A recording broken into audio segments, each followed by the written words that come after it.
9월 1주차 시장 리뷰 및 전망입니다. 시장 조정이 이어지고 있습니다. 그나마 화장품과 건설업종은 관심을 갖고 볼 필요가 있다는 생각이 드는데요. 9월 1주차 시장 리뷰 시작합니다. 구독, 좋아요는 더 좋은 컨텐츠를 만드는 데 힘이 됩니다. 자, 9월 1주차 시장을 보면요. 시장은 큰 폭 조정을 받고 있습니다. 미국 경기 침체 우려가 다시 고개를 들고 있고요. 국내 시장 역시 하락이 지속되고 있습니다. 지난 3일 발표한 미국의 8월 제조업 지수, 즉 PMI가 시장 컨센을 하회하는 모습을 보였습니다. 시장의 컨센은 47.5였는데 실질적으로 47.2가 남았거든요. 이렇게 보시면 50 이하가 5개월 연속으로 이어지면서 경기 침체에 대한 목소리가 높아지고 이에 따라서 주가가 조정받는 모습을 보이고 있습니다. 지난 일주 미국 시장을 보면요. MS나 애플이나 구글이나 좀 부진한 모습을 보였지만 반면에 테슬라나 아마존은 좋은 모습을 보였습니다. 중요한 것은 이제 반도체 기업인데요. 반도체 기업을 보면 엔비디아가 마이너스 14.5%, 브로드컴이 마이너스 3.3%, AMD가 마이너스 4.7% 보이면서 전체적으로 엔비디아를 중심으로 해서 반도체 기업들이 굉장히 부진한 모습을 보이고 있고요. 반도체 기업 부진은 결국 국내 반도체 기업에 또 주가에 영향을 미친 한 주라고 볼 수가 있겠습니다. 자, 필라델피아 반도체 지수인데요. 굉장히 변동성을 최근에 높이고 있습니다. 굉장히 부진한 모습이 이어지고 있고 경기 침체 우려가 엔비디아의 하락, 엔비디아의 하락은 반도체 기업의 하락, 국내 지수의 하락 이런 식의 흐름을 보이고 있습니다. 지난 1년 기준 미국제 10년물과 2년물입니다. 전체적으로 굉장히 큰 폭의 지금 하락을 보이고 있는데요. 지금 이제 9월 금리 인하가 기정사실화되고 있는데 시장에서는 이제 B컷이냐 또는 베이비 컷이냐, 다시 말하면 0.5% 컷이냐, 0.25% 컷이냐, 여기에 대한 의견이 분분합니다. 전체적으로 미국의 기준금리 하락은 국채금리 하락, 국채 가격의 상승을 보이는 이러한 흐름을 보이고 있습니다. 자, 지난 1년 기준 미국의 그 달러 인덱스와 국제 유가인데요. 달러 인덱스 역시 지난 1년을 통틀어서 가장 약세를 보이고 있고요. 여기에다가 경기 침체 우려가 반영되면서 최근에 국제 유가가 70불 이하로 떨어지는, 다시 말하면 지난 1년을 통틀어서 가장 낮은 수준을 보여주면서 경기 침체에 대한 우려가 커지고 있는 그러한 모습입니다. 지난 1년 기준 원달러 환율과 엔달러 환율인데요. 상대적으로 강세를 보이고 있습니다. 굉장히 약세를 보이던 시기가 불과 한 달 정도 전이었는데요. 한 달 만에 굉장히 큰 폭의 달러 약세, 그 다음에 원화 강세를 보이고 있는데, 원화 강세를 보이면서 이제 국내 수출주에 대한 전망이 조금씩 부정적으로 변화하고 있고요. 또 엔화 강세, 달러 약세는 엔캐리 트레이드 청산에 대한 우려, 다시 말하면 이 글로벌 자금에 대한 이탈 우려, 이런 부분들이 시장 조정의 빌미로 작동을 하고 있는 그런 모습입니다. 이상을 정리해 보면요. 미국의 금리 인하 시점을 두고 경기 침체 우려가 지속되면서 시장은 약세를 보이고 있습니다. 금리 인하는 기정사실화되고 있습니다만은 금리 인하의 수준이 B컷이냐, 베이비 컷이냐 이걸 두고도 여러 전망이 나오고 있고요. 달러 약세, 반면에 원화와 엔화의 강세가 지속되고 있습니다. 시장은 조정을 받고 있고요. 또 하나 삼성전자의 불확실성이 여전히 시장 조정의 빌미가 되고 있는 부분도 있고 엔비디아의 조정 역시 시장 불안의 한 요소라고 볼 수 있습니다. 나아가서 환율 하락은 수출주의 불확실성으로 이어지기 때문에 역시 부진한 주가 흐름에 빌미를 주고 있다, 이렇게 말씀드릴 수가 있습니다. 국내 시장 전망을 한번 해보겠습니다. 굉장히 이제 부진한 흐름을 보이고 있는데 그나마 관심 가질 만한 업종은 뭐가 있느냐 한번 얘기를 한번 해보겠습니다. 건설업종의 수주액 얘기를 먼저 한번 해보면요. 건설 수주액이 증가하면 주로 이제 주택이 많으니까 착공이 증가하고 분양이 증가하고 이를 통해서 준공과 입주가 증가하는 이런 흐름을 보이는데 2021년 하반기 그리고 2022년부터 본격적으로 착공이 감소합니다.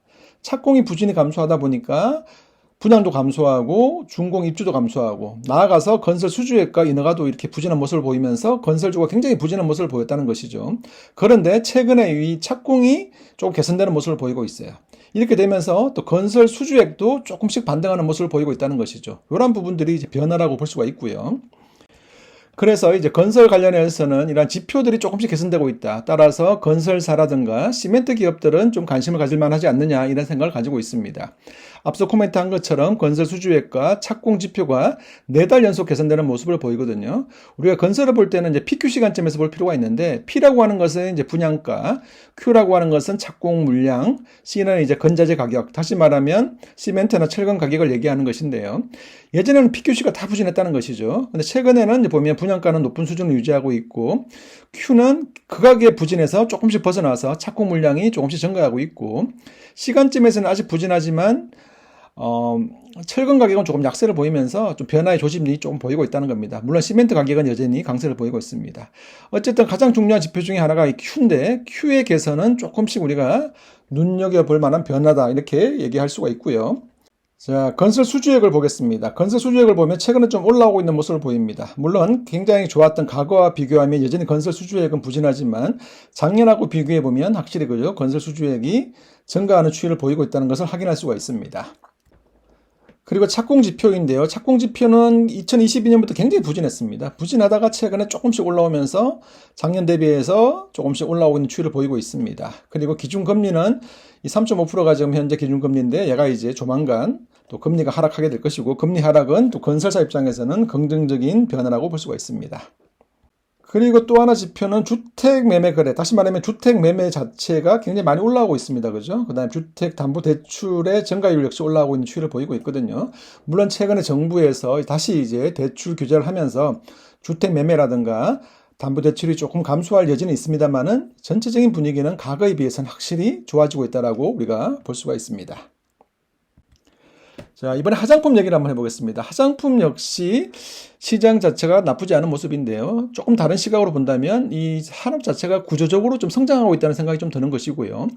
다만 이제 이번 2분기 실적을 통해서도 확인해 볼 수 있는데, 중국 비중이 높은 기업들, 대표적으로 이제 뭐 아모레퍼시픽이라든가 코스맥스 같은 이런 기업들은 아무래도 조금 부진한 실적을 보였고, 반면에 미국 비중이 높은 기업들은 굉장히 좋은 실적을 보였거든요. 시장의 관심 역시 미국 비중이 높은 기업을 중심으로 우리가 투자를 한번 고려해 볼 필요가 있겠다, 이런 생각을 하게 됩니다. 자, 화장품 산업의 구조적 변화라고 하는 것은 이제 이런 그림인데요. 이건 제가 그린 그림인데, 과거에는 이제 화장품 관련해서 대형 화장품과 중소형 화장품이 있고, 뒤에는 이제 OEM, ODM 기업이 있으면, 이들 화장품 기업들이 주로 자체 유통망이나 면세점이나 H&B를 통해서 주로 중국을 중심으로 해서, 그리고 면세점을 중심으로 해서 성장했다는 것이죠. 이런 흐름이 바뀌어서 최근에는 대형 화장품과 중소형 화장품이 있는데, 물론 뒤에는 ODM, OEM 기업이 있고요. 이들이 이제 활용하는 유통망이 달라지고 있다는 겁니다. 대형 화장품들은 자체 유통망이나 또는 면세점이나 H&B를 중심으로 해서 여전히 중국을 중심으로 가고 있다면, 중소형 화장품들, 대표적으로 뭐 VT라든가, 뭐 코스 알렉스라든가, 클리오라든가, 뭐 조선미녀 같은 이런 기업들이 H&B도 활용하지만 또 실리콘 투와 같은 이러한 스타일 코리안닷컴 같은 이러한 형태의 그 온라인 유통망도 많이 활용한다는 것이죠. 그렇게 하면서 이들이 틱톡이나 유튜브나 인스타 같은 SNS 마케팅과 연계해서 미국 시장을 중심으로 성장하고 있다는 겁니다.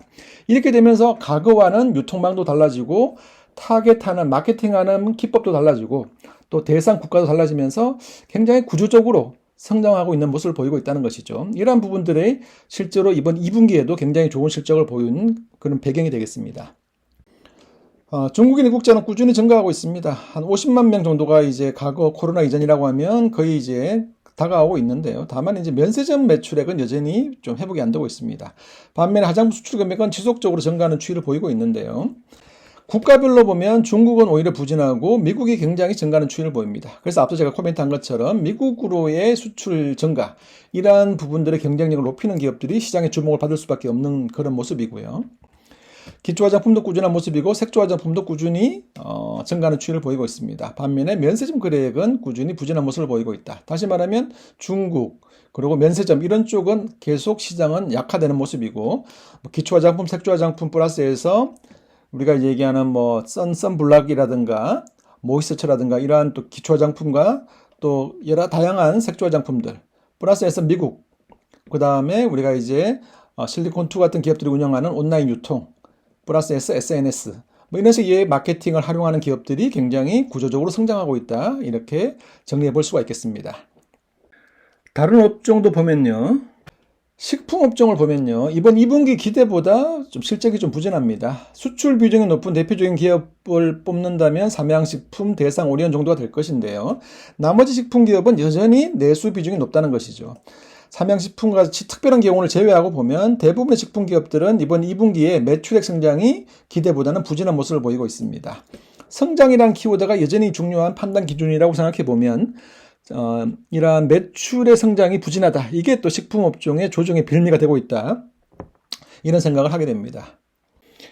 2차 전지 시장을 보면요. 중국 전기차 관세를 높이고 있다. 이것은 굉장히 긍정적인 뉴스라고 볼 수가 있고요. 국내 2차 전지 기업의 높은 기술력도 여전히 우리가 높은 점수를 줄 수 있다고 생각합니다. 다만 이제 전기차 캐즘이라는 난관은 여전히 존재하는데요. 최근에 이제 현대차 2분기 실적에서도 확인한 것과 같이 현기차를 포함한 글로벌 완성차 기업들은 전기차보다는 이 하이브리드 생산 확대 쪽으로 해서 전기차의 캐즘을 대응하고 있는 모습을 확인할 수가 있습니다. 따라서 단기간 내에 전기차 수요 확대를 기대하기는 좀 어렵지 않느냐 이런 생각을 가지고 있고요. 3분기 2차 전지 기업들의 실적을 좀 확인하고 이러한 부분들을 이제 체크할 필요가 있다 이런 생각을 가지고 있습니다. 반도체 쪽은요, 여전히 변동성이 높은 시기입니다. 삼성전자가 중요한데, 삼성전자가 이슈가 너무 많아요. 변수가 너무 많다는 것이죠. HBM3 납품 얘기가 나오고 있는데, 또 HBM4 쪽 관련해서는 또 TSMC와 손을 잡는다, 이런 얘기도 나오고 있고, 또 TSMC와 또 인텔의 파운드리 쪽, 또 인텔의 파운드리는 또 이제 앞으로 매각한다 이런 얘기도 나오고 있다는 것이죠. 그래서 삼성전자가 메모리면 메모리, 파운드리면 파운드리, 패키징은 패키징, 각 사업 부문별로 방향이 불명확하다. 아직까지도 명쾌하게 뭔가 리더십을 보여주고 있지 못하다. 이런 부분들이 반도체에 대한 변동성을 높이는 부분이고, 나아가서 매그니피센트 세븐으로 대표되는 미국 기술주의 조정도 굉장히 큰 변수로 작동하고 있는 그런 시기라고 볼 수가 있겠습니다. 이제 마무리해 보겠습니다. 화장품과 건설사는 긍정적인 시각을 가지고 있습니다. 화장품은 산업의 구조적인 변화와 성장이라는 관점에서, 건설사는 최악을 조금씩 벗어나는 우리가 지표를 확인할 수 있다. 이런 관점에서 긍정적인 시각을 가지고 있고요. 나머지 업종은 대체적으로 고민이 많습니다. 변동성에 좀 주의할 그런 시기입니다. 9월 시장 역시 8월과 마찬가지로 보수적인 접근이 좀 필요한 시기다 이런 생각을 가지고 있고요. 행복한 9월을 기원하면서 9월 1주차 리뷰 마무리하겠습니다.